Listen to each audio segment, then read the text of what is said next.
Today we are going to start with the fourth unit of ATCD, that is structure of compiler.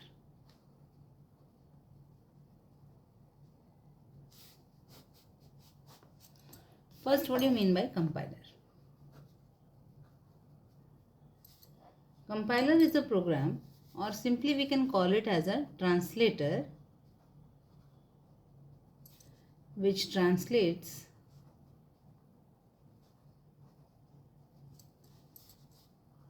a high level language program into a machine level language. Okay, then we'll study what are the different phases of a compiler.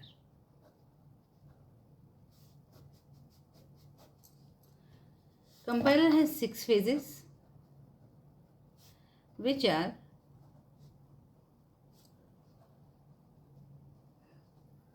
broadly classified into 2 phases. First one is the analysis phase,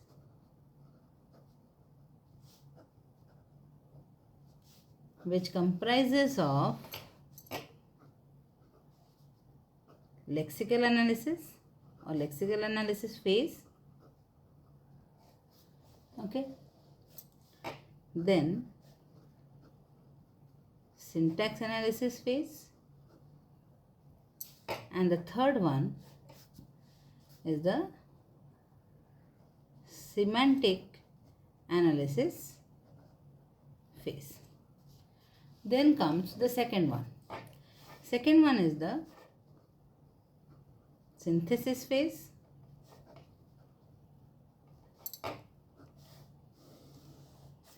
which again has 3 parts, 3 different phases are there in it. First one is the intermediate code generation phase. Next one is the code optimization phase. And last is the target code generation.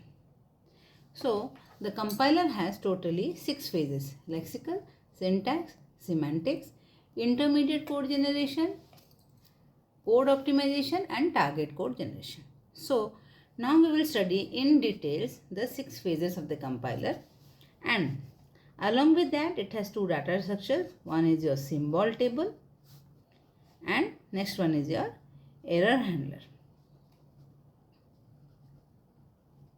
Symbol table stores all details, data structures, all details, all the error messages that we find when we compile a program, along with the line number, so that it is easy to find out the error. Then error handler, because we do not know which phase will generate the error.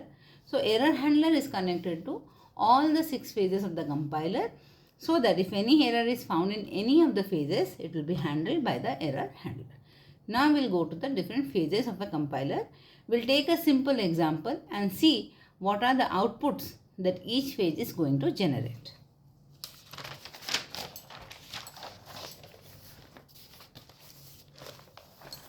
Then comes your different phases of a compiler.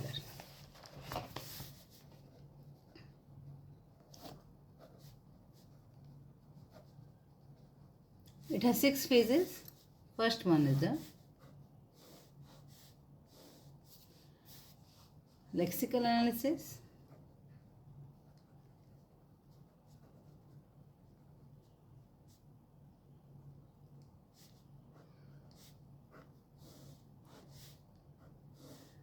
Second one is the syntax analysis. Next is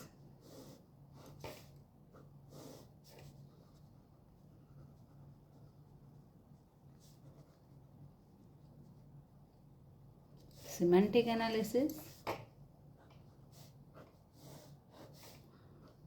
fourth is the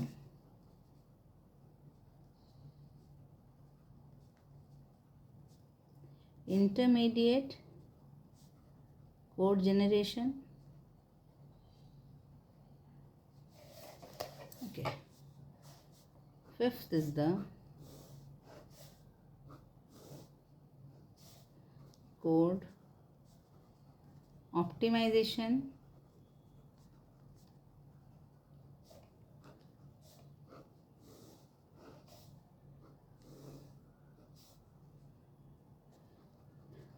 And the last is the target code generation.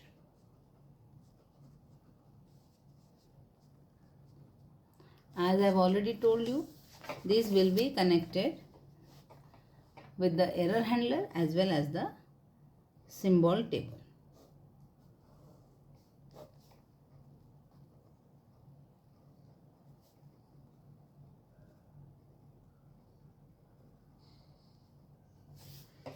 And here on the left hand side, it is connected to the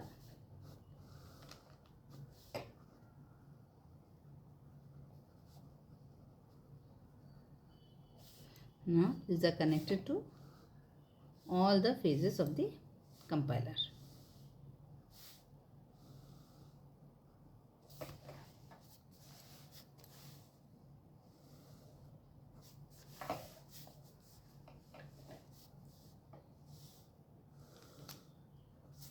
Likewise, we will connect it error handler to all the phases.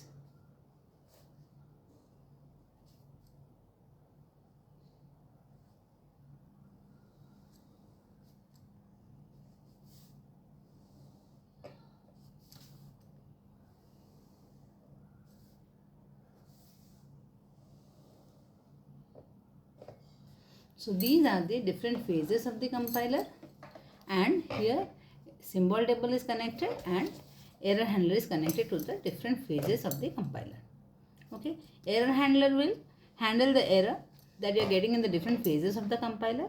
Symbol table will keep the details of what is happening in the different phases and along with the line number, so that if any error is found out, with the help of the line number, error, warnings, whatever, we can find out with the line number so that it is easy to locate it. Okay. Now here what I have done, I have given an arrow, that is one unidirectional arrow, that is lexical is connected to syntax, syntax to semantic, semantic to intermediate, intermediate to code, code to target. Why so? This means that output of the first phase will be fed as the input to the second phase. So we will take an example now and see what are the corresponding outputs in the different phases of the compiler. We'll solve this using an example. Let's say I am taking an example. I'll take a mathematical expression to solve it. Suppose I am taking P is equal to Q plus R star 50. It is a mathematical expression that I have taken. Okay. First comes your lexical analysis. What happens in this phase? Okay. Like the task of a lexical analysis phase, it will scan the input string from left to right, character wise, and each one is called as a lexeme. So P equal to Q plus R star 50.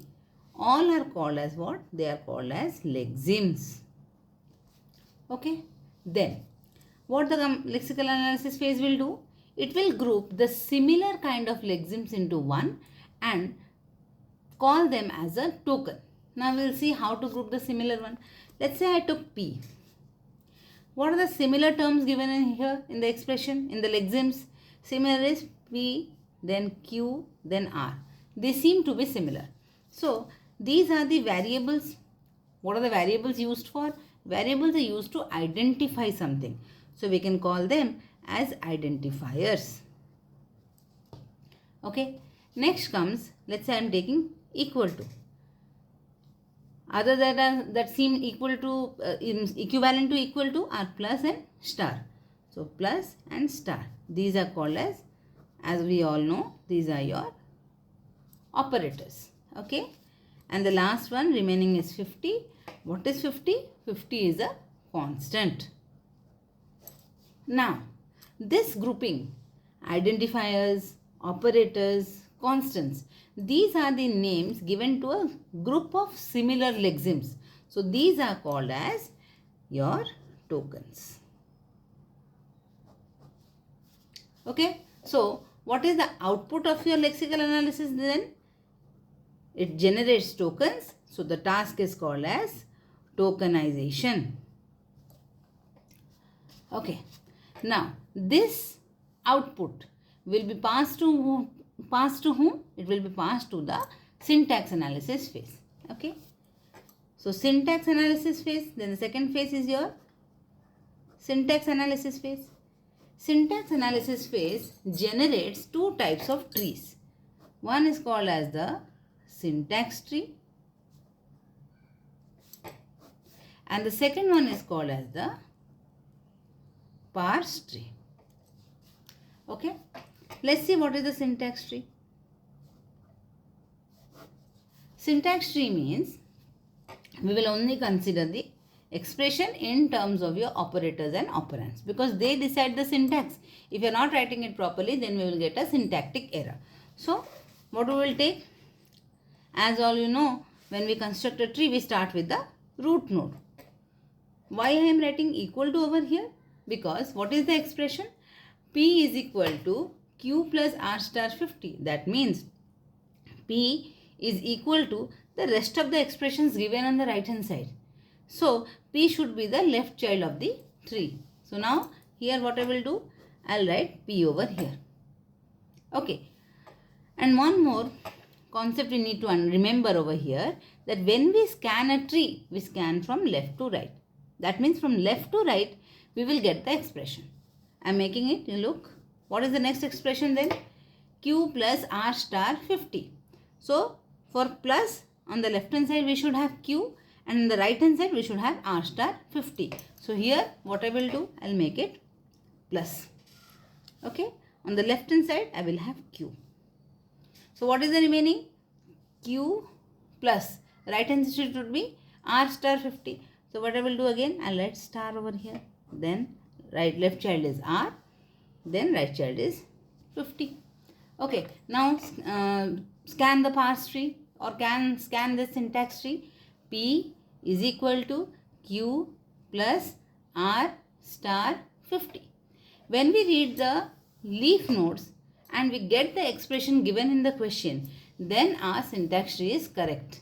If not, we have to check where we have done the mistake. Okay. The same thing we will do when we consider the or construct the parse tree, but in that case we will consider the tokens given to us or tokens which are the outputs of your lexical analysis phase.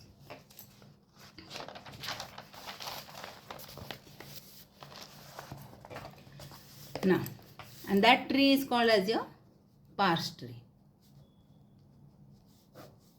Okay. Now see, what is the question given? The example is here. I am again writing the example over here to get a clarity. P is equal to Q plus R star 50. Okay. Altogether, what is it called as? It is a mathematical expression. Okay. So, what will be the root node over here? Because I am talking about a parse tree and parse tree considers your tokens. So, what we will write over here? Expression. Okay. What should be the left child? Left child is P. According to the syntax tree, left child is a P. But what is the token name for P? Token name for P was identifier. So, I'll write identifier and it is P. Okay, this tree will be slightly different than your syntax tree. In the middle, I will write equal to right hand side. So, P equal to gone. Right hand side, what is there? Q plus R star 50. Again, it is what? It is an expression. Remaining part of the expression. Again, expression. The left child will be Q. In the middle, it will be plus. Again, what is remaining? R star 50. What is R star 50? Remaining part of the expression again. So, here I will write expression.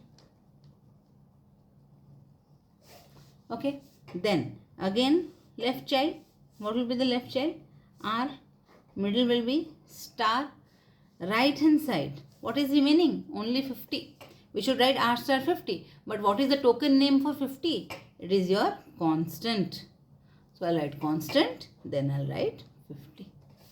So what is this? This is your parse tree. Parse tree considers your tokens and syntax tree considers your individual lexemes to construct the syntax tree.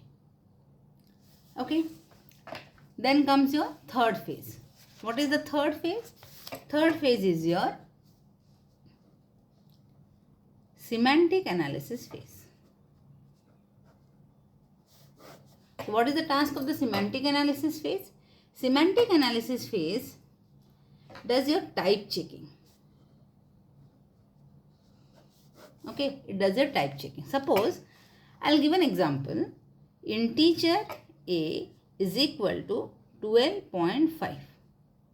What will happen with such expression? It will give an error. Why? What is the data type? Integer. What is the value I have given? 12.5. What it actually should be? It should be a float. Okay. So in such cases, what will happen? It will generate a error messages. But what is the task of your syntax tree or syntax analysis phase, semantic analysis phase? The task is it will check for the type.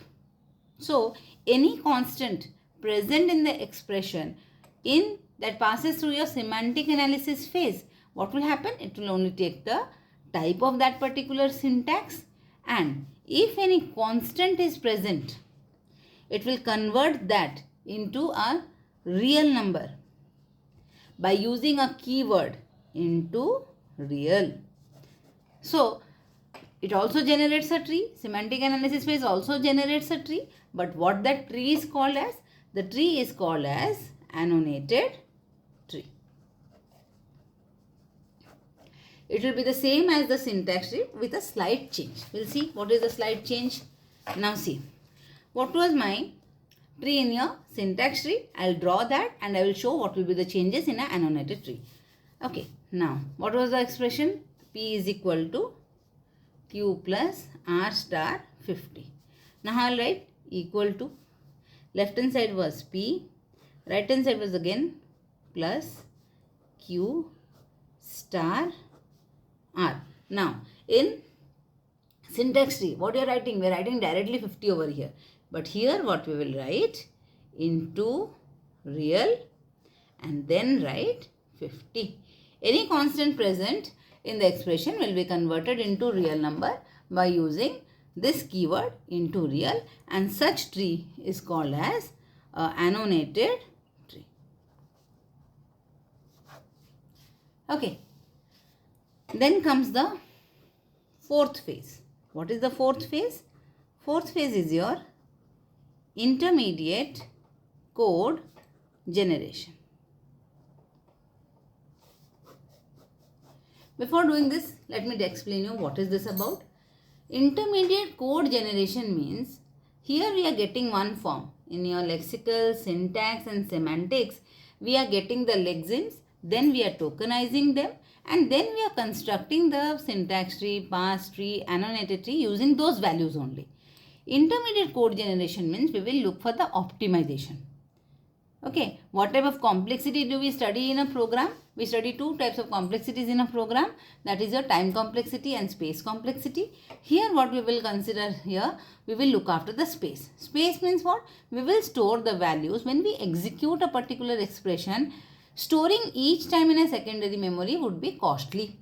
So what we do? We use temporary registers. Now we'll see how we will generate an intermediate code by using this particular phase of the compiler. Okay, again the same expression, P is equal to Q plus R star 50. Let's say what I'm taking a temporary register T1. Okay, and I'm storing 50 into it. Now where is 50 now? It is in T1. Okay, then I'll take one more register T2. And such expressions will be scanned from right to left. Why? Because here equal to is there. That means P is assigned a value Q plus R star 50. So for how the calculation should be done? From the right hand side. Because lastly, this value will be assigned to what? It will be assigned to P. So T2 I took. Where is 50 now? It is in T1. So in T2, I can write R star T1. Okay. Then I will take a next register, T3. What will happen? Now, R star 50 or R star T1, where it is stored now? T2. So what I will write?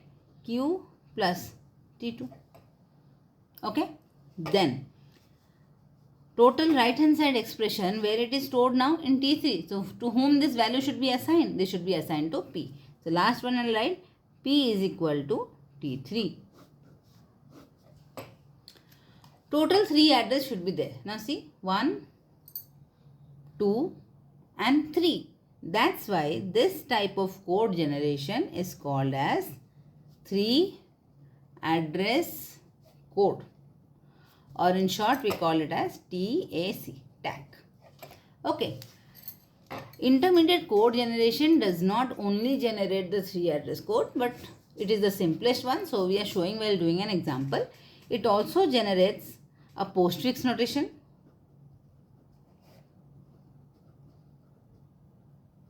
okay, then triplet, okay, then one more quadruple. In my next videos, when I will teach you intermediate code generation in details, there I'll teach you these examples. As of for now, intermediate code generation, 3 address code is sufficient. One example will be asked to answer in the question. At that time, you take 3 address code. And look here, everywhere it is 3. 1, 2, 3. 1, 2, it is an expression. So it will be considered as 1, 3. 1, 2 and 3. 1, 2 and 3. So it generates your 3 address code. Okay. Now this is your 4th phase. What is your 5th phase? 5th phase is your code optimization phase. 5th phase is your code optimization phase. Now, one example I'll tell you. Thing to remember actually. Here what we wrote in your intermediate code generation, what I have given you the expression, in short I am writing T1 is equal to 50, T2 is equal to R star T1, T3 is equal to Q plus T2 and P was equal to your T3. Now, what optimization we have done over here, if that is the optimal one, no further optimization can be done, then the 5th phase, that is your code optimization phase, becomes optional. Okay. If after generating the intermediate code generation, there is any chance of further optimization, then we will consider your code optimization phase. Just as to explain the code optimization phase, I have given this code and we'll see what will happen. Now see, what I have taken, T1 is equal to 50. But instead of that, I can write here T1 is equal to, directly, what was my expression? P is equal to Q plus R star 50. One particular example you can practice and that is sufficient. Okay. So T1 is equal to, instead of one value, I can write both. R star 50. Now, R star 50 is where? It is in T1. Okay. Then I'll take one more register, T2. T2 is equal to Q plus T1. Now, entire right hand side expression is stored where? It is stored in T1. Sorry, T2. Then, P is equal to T2. Okay. Now, check. How many registers we have taken over here? T3. Total 3 registers we have taken over here. How many registers we have taken over here? 2. So, that means what? We have further optimized this. Okay. That's why in code optimization phase, we will further optimize the code that we will get in your intermediate code generation. But had this code been written in your intermediate code generation, then the code optimization phase would have been optional over here. And we would have moved from intermediate code generation to target code generation after that. Okay. Then the last one, or the last phase, that is your target code generation. So what will be the output in this phase? In this phase, the output will be your object code. Okay. So object code, what will happen in it? Object code will have your binary values. It contains some control signals as well, but we cannot write the object code. So what we will write? We will write a assembly language programming, or simply assembly language. Okay. Now what is that? Let's see. Same expressions will do and registers will be used, and in assembly language program, instead of T1, T2, what registers are used? R1, R2, R3, they are being used. Okay. For move, what is used? The mnemonic. These are called as mnemonics. It is used as MOV. Okay. These are mnemonic, or it can, assembly language programming is also called as mnemonic language. Okay. So MOV, R2, I'll take a register R2 and I have moved the value R. Okay. Small r was there in the expression. Okay. Move R to R. Then what I will do? For multiply, we write MUL. Okay. Then where is that R stored now? R is stored in R2. So what is the expression? R star 50. So it will be multiplied R2 and 50. Now what is the meaning of this expression? The meaning of this expression is 50 will be multiplied to the content of R2, and again it will be stored over here where? R2. That means the value of R2 will be overridden. Okay. Then for addition we'll write ADD add. Okay. Then where it should be added? What is the content? Q. So R2 and Q. What is having R2? What is R2 is having now? R2 is having your R star 50. So that Q will be added. Then STA. STA is your store accumulator. And what will be that value? P. And where that entire expression is in R2. Okay. This is called as your assembly language programming, or it is a high level programming. Okay. So what are these called? MOV, MUL, ADD, STA. These are called as your mnemonics. Okay. These mnemonics are used in your assembly language programming. So these are the outputs of all the 6 phases of the compiler. You need to understand one thing. There are 2 types of questions that will be coming in your exam. What is that? One is explain the phases of your compiler. Then simply what you will do, the theory portions you will write, and this figure you will draw. The different phases of the compiler you will draw. But if the question comes, explain the structure of compiler with an example, take this expression as an example and show the output in all the 6 phases of the compiler. Okay. So this video was on your phases of compiler along with their outputs, and in next I will go to the error handling phase, symbol table, and I'll explain further. Thank you.